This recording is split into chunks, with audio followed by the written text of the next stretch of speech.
Hey, what's up? I am Neville Solomon. I'm the pastor of Solomon Ministries. Today we're having a very, very special episode. We're going to be talking about books. This is going to be my first book review that I've done on our station. I'm going to share 10 of my favorite books, and then moving forward, just sharing books that have been really helpful for me in ministry and in my personal life. This book this week we're going to be talking about is going to be a ministry book. It's actually my number one book in terms of recommending it to people who are interested in ministry.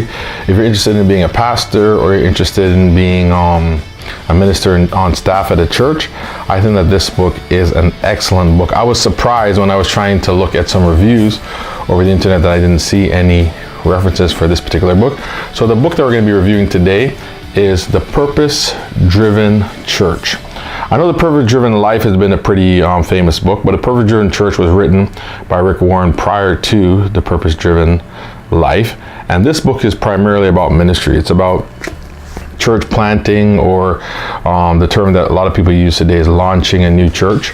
And even though methodologies have changed and there's a lot of really, really good books out there, I would say that this book, The Purpose-Driven Church, is an excellent book for a starter if you're learning about ministry, or even if you're seasoned in ministry, just giving you an organized, systematic approach to building a church in the 21st century.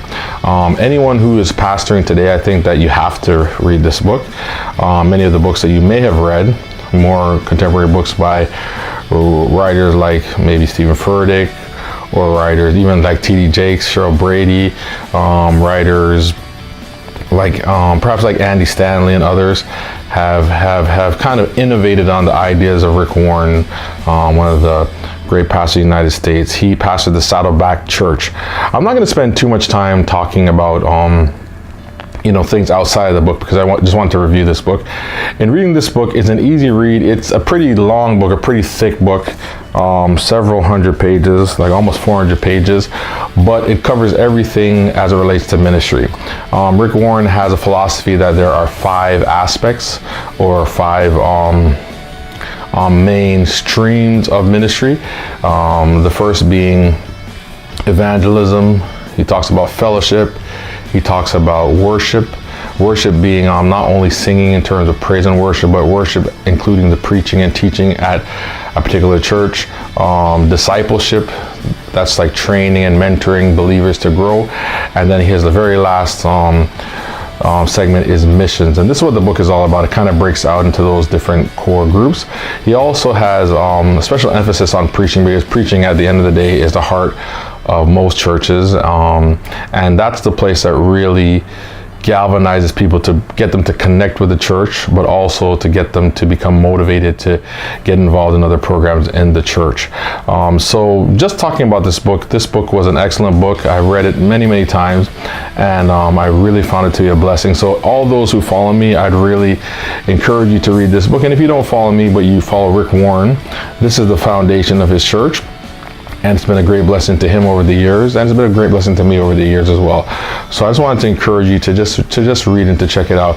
Do I have any criticism about the book? I think that because it was written in the 90s, or the concept was even developed probably in the 80s, there are some tweaking and some different things that you can do for the 21st century. I think my one criticism of the book would be that it's written primarily for suburban or for middle class people, but doesn't mean that the principles can't relate to all types of people. In fact, Rick Warren really pushes to say that it's not just an American book, but it is an international book that can be applied anywhere, and I actually agree with him. But at the same time, there are some inherent benefits to being in a North American middle class kind of suburbia atmosphere, in terms of some of the principles that are in this book, because it takes a lot of reading, a lot of writing, and applying that to the church. And I think that we do need to apply it to our churches. But if you're in a place that's less intellectual, less leadership driven, there may be some challenges that you have to innovate on as it relates to using this book. But I really, really enjoyed The Purpose-Driven Church. I think one idea that really touched me, because my background in ministry is a little bit different than Rick Warren's, but there's a similarity as it relates to calling people who are not Christians into the Christian walk.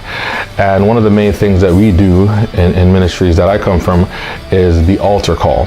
And this book shows you alternative ways of drawing people to Christ outside of an altar call. They have something that's called a communication card. For those of you who've been in ministry for a while, you probably heard about the communication card. But the communication card is a card that captures the information of visitors, their name, their address, their telephone number, so you can call them back. But it also can capture where they're at spiritually, because a lot of times on an altar call, you're talking to somebody, and in that discussion, people sometimes don't want to answer questions, or they're sometimes not as open because you're right in their face. Whereas with communication cards, you give people options to let you know where they're walking or where they're at in the Christian walk, and they just circle it off. They give you their name and their information. You can follow up with them. So if a person circles and says, I want to know more about Christ, then right there, you have a wonderful person that you can connect with. If you have a person that says, I'm just kind of starting, have minimal questions, and they might even give you their question, then you can follow up with them. But I found the idea of the communication card was just amazing, and you'll find hundreds and hundreds of ideas in the Purpose-Driven Church that would really, really bless your church and your ministry. It doesn't really matter, because I'm talking mostly about the church as a whole, but it doesn't really matter what your position is. If you're a worship leader, you can go into the worship section and really pull out a lot of information around music. I found it to be helpful if you're an evangelist that goes on the street communicating with people through outreach. Here's a lot of really, really cutting edge information around how to connect with people and to reach them for Christ. If you're a person that's more oriented towards working with people in the church and around discipleship and so forth, I find that this book is excellent. So at the end of the day, I give this book, The Purpose-Driven Church, I give it 5 stars. Excellent book, and I recommend that you read it. I have a link below that you can click on if you like to just at least check out the book on Amazon. That'd be great. And I really, really feel that reading is where it's at. I know in the 21st century, a lot of people are going through information on the internet trying to, learn about ministry that way. But I think it can be very dangerous, because anyone can write on the internet. But Rick Warren and others are proven authors, are proven leaders who have established a body of work that can really, really help the body of Christ. I started a ministry called Civil Ministries in the city of Toronto, and a lot of what I've done has been blessed, and I've drawn off of people like Rick Warren. Of course, I have my own personal mentors and people that I love. A shout out to my Bishop Ringer, and to my presiding Bishop Watkins. I love those men of God, and I love so many others that have poured into my life. But I find that one of the greatest ways of growing, along with having personal mentors, is to read. So I just want to encourage you to read and to believe and to walk in faith, because I believe that God has some great things in store for you. I hope that you enjoyed this video. If you enjoyed it, press like, as we're going to be having some more videos like this coming out. And if you have any comments or thoughts about Rick Warren, hopefully they'll be positive, and about the Purpose-Driven Church, you can leave them below. Anyways, God bless you, and I'll talk to you later. Thanks.